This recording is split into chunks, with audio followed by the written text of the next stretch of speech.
तामा र आन्द्रा बुढीको झोल खानु भएको छ। आजको रेसिपी मेरो सिक्रेट रेसिपी हो, नौलो परिकार। तामाको रस सबैलाई मन पर्ने अनि आन्द्रा बुढी पनि, अनि दुईटैलाई मिक्स गरेपछि मन नपर्ने त कुरै भएन है। यसका लागि चाहिने सामग्रीमा मेथी सिड्स, प्याज, खोर्सानी, अदुवा लसुनको पेस्ट, जिरा धनियाँको धुलो, बेसार, तामा, बोडी, राम्रोसँग सफा गरेको आन्द्रा बुढी, टमाटर, नुन अनि तोरीको तेल।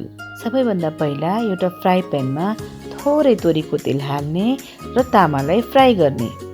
मिडियम आगोमा 2-3 मिनट जति फ्राई गरे पुग्छ।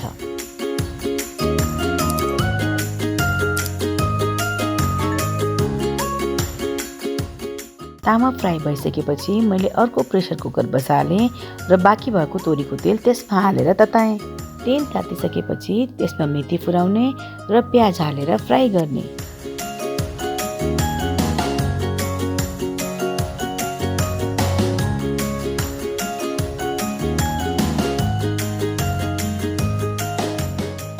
प्याज लाइट गोल्डन ब्राउन भइसकेको छ।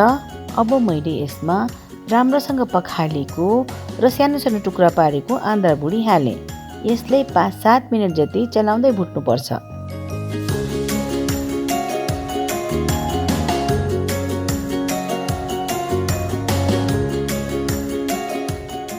अब यसमा बेसार र नुन हालेर 2 मिनट जति फेरि भुट्ने।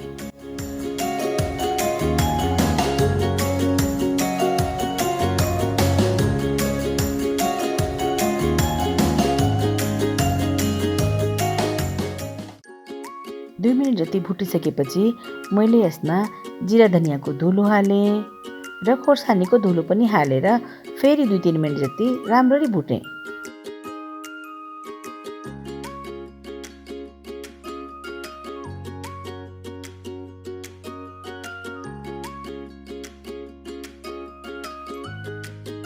मसला अलि भुटिसकेपछि अब यसमा अदुवा लसुनको पेस्ट हाल्ने र चलाउँदै फेरि भुट्ने।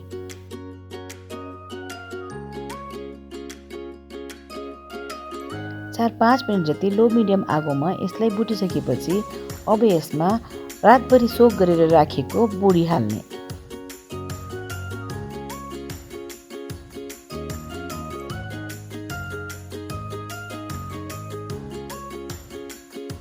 पल्टाइ पल्टाइ गरी 4-5 मिनट जति राम्ररी भुटिसकेपछि अब यसमा गोलमेडा हाल्ने। गोलमेडा हालेपछि गोलमेडा पाकुन्जेलसम्म यसलाई छोपेर पकाउनु पर्छ र बीचबीचमा खोलेर चलाउनु पनि पर्छ।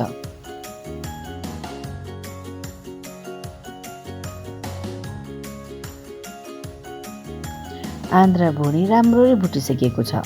अब बेला भएको छ तामा हाल्ने। त्यसैले मैले अघि फ्राई गरेर राखेको तामा यसमा हालेँ अनि 3-4 मिनट जति राम्ररी चलाएर भुटेँ।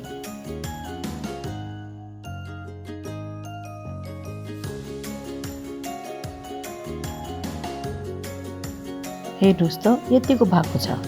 अब मैले यसमा 1.5 कचौरा तातो पानी हालेँ। पानी आफ्नो निडको अकर्डिङ राख्नु होला। एकचोटि राम्ररी चलाउने र प्रेसर कुकरको बिर्को बन्द गर्ने। फ्लेम हाई गर्ने र 4 देखि 5 वटा सिटी लाउने।